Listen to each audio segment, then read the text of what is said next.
One-tricking heroes is here to stay. Whether you decide to play as a one-trick or play matchmaking without a full group, undoubtedly when playing ranked, you will be paired up with one-trick players that oftentimes have peculiar skill sets. And although I do personally think it isn't the most friendly way to approach the game to pick whatever hero you want instead of trying to coordinate in order to make a team comp that can work and win, none of that matters when it comes down to you trying to win the game that you're in with teammates picking heroes that you have no control over whatsoever. What's going on, everybody? It's Frito here for your Overwatch, and I think this issue is something that many players can overcome to learn how to turn games that they otherwise might have thought were losses into wins. It all comes down to game knowledge of what heroes you can utilize in your hero pool that's going to sync up well with teammates that have a shallower hero pool, and sometimes that requires you to be a bit creative. We've long since wanted to make an all-encompassing team composition video, but it's so dense a subject, it's hard to speak about it without going into massive divergent tangents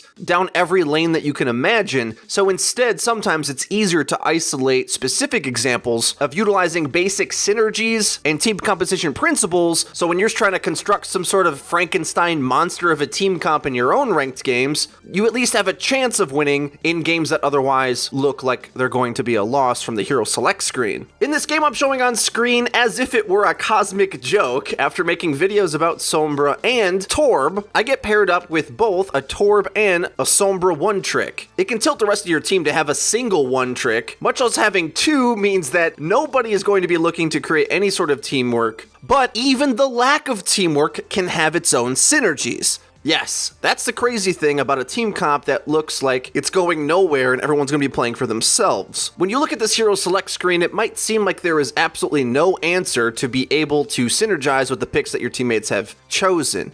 Now, ideally, I'd like to see a tank, and probably the best tank to synergize with Torb is Orisa, but any tank would have done. But seeing as there's no good healer option either, picking the right hero to do the job here seems like some sort of complicated SAT test. But I end up going with Zenyatta, and I want to explain why. I think one misconception that many players fall into is assuming that a single healer needs to be a strong healer. We can't have a Zen as the main source of healing because his healing is minuscule, right? The reason why that's an assumption is because there's a misconception based upon assuming that teamfights are supposed to extend out for long periods of time. This is a holdover from the Ana meta, where if you didn't have a strong source of healing, you just lost, for the most part, although Zen was used somewhat back then as well. But that's just not really a thing anymore, and also you have to think about Ana's playstyle in the situation that you're giving. You're in a pure deathmatch style comp now. You got DPS picks abound. They're not heroes that are going to be easy for you to access, and without a doubt, your entire team is going to be all over the place if you're trying to heal them as Ana.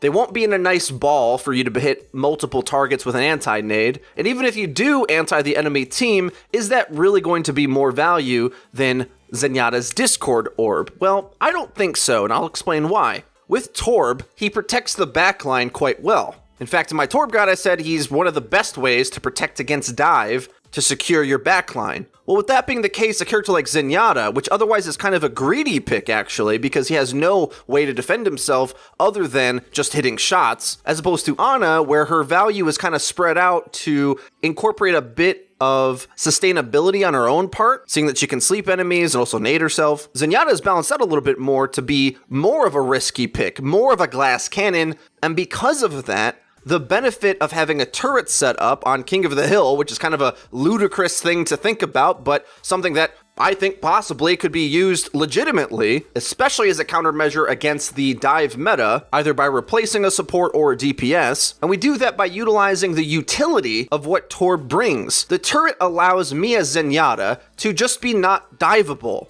No one has to protect me. I don't have to worry about the fact that I don't have tanks if I hold the hand of my turret and make sure that I keep lines of sight on keeping my teammates healed and keeping discords on targets that need to die immediately, particularly punishing tanks, which is normally the thing that can dive me for free and punish me. It's these types of things that you can do in matchmaking that can go a long way. Playing Zen in this way, with the turret set up on the point, meant that the enemy retaking is just a nightmare for them. Zen Discord is such a boon to the team that Zen is one of the top priority dive targets all of the time. But if you just keep Zen alive because you have this really niche bit of utility from Torb present on the map will take advantage of that. Take advantage of a skill set that props up what would otherwise be somewhat flimsy. It enforces each other to enable parts of the comp to shine. It's not about just having enough of each item. It's about figuring out how to leverage each piece of the team comp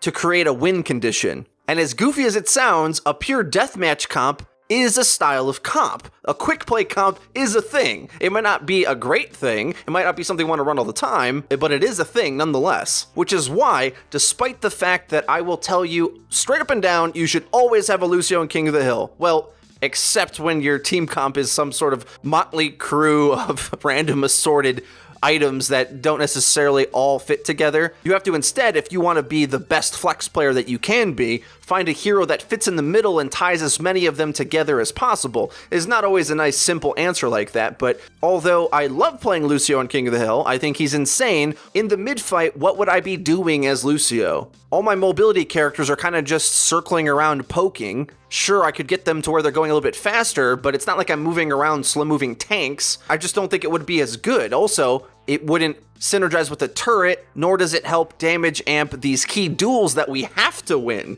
That's the thing with a DPS heavy comp. You have to find duel wins. And if you just try to pump healing into these characters, it's not like you're pumping healing into a Ryan who can absorb healing. DPS characters need to definitively win the duel. But again, another example. Here I get paired up with very high ranked one-trick players playing the combination of Junkrat and Torb, which has such sharp counters, it's laughable that this could ever win. And we almost do lose this game. We get absolutely rolled on defense because we just have blind spots everywhere in the team comp. It's absolutely impossible to cover them all. But again, I'm able to utilize the turret positioning to keep myself alive, have my impact against the characters that counter these one tricks. Pharah, of course, is insane against both of them, destroys a turret from range, and can shoot Junkrat in angles that he physically can't reach. I mean, that's like such an insane counter. Usually that doesn't even happen in Overwatch, but making sure that I cover their blind spots is like a key to victory. Now, at some point, having assumptions that you need a strong healer no matter what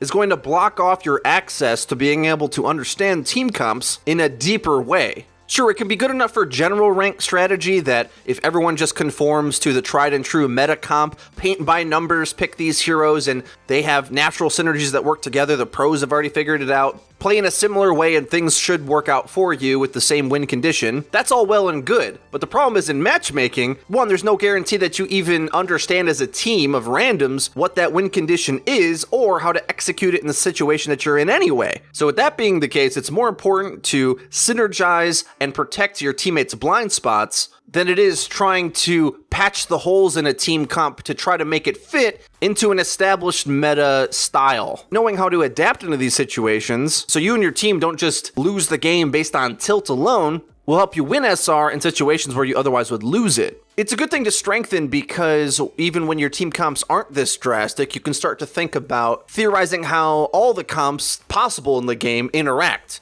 Now, really, right now, there's only like one or two that are viable at a given time. But before long, I'm confident that a lot of these base assumptions, instead of saying we need a strong healer, instead say a strong healer is good for X, Y, or Z situation against A, B, and C team comp, rather than assuming that there's like a meta standard Overwatch comp that permeates through all the different types of balance changes, new hero additions, all of that. Instead, we can start to develop a more robust understanding of the game, which is essentially how a lot of pro teams do things, at least in Korea they do, and that's why they've been able to sub out one of their supports for a Torb or a Sombra. It's by leveraging their strengths to know how a team comp engages, like you might normally assume that your tanks should always be in the battle and your healers should just always be pumping healing into them. Like I explained in my Winston's Don't Need Healing video, well, there's circumstances where that just physically can't be the case. But that comp can still work if you play it differently. It doesn't require you to be engaged constantly, but instead get your value out of your team comp. It's likely we're going to revisit this subject because there's just so many different things to discuss. But for now, I'll leave you with that, and I look forward to reading your comments on what I said here today. If you enjoyed the video and you found it useful, please leave a like. It really does help us out and lets us know that you're enjoying the content. If you haven't already, please hit subscribe because we upload each and every day, so you're going to want to hit the bell icon so that you get notified when our videos go live. Linked in the description, you can check out our Discord server. You can find ONETRICKS to pair up with and interact with our community. That's been it for me. I've been Frito for your Overwatch. I'll see you guys next time.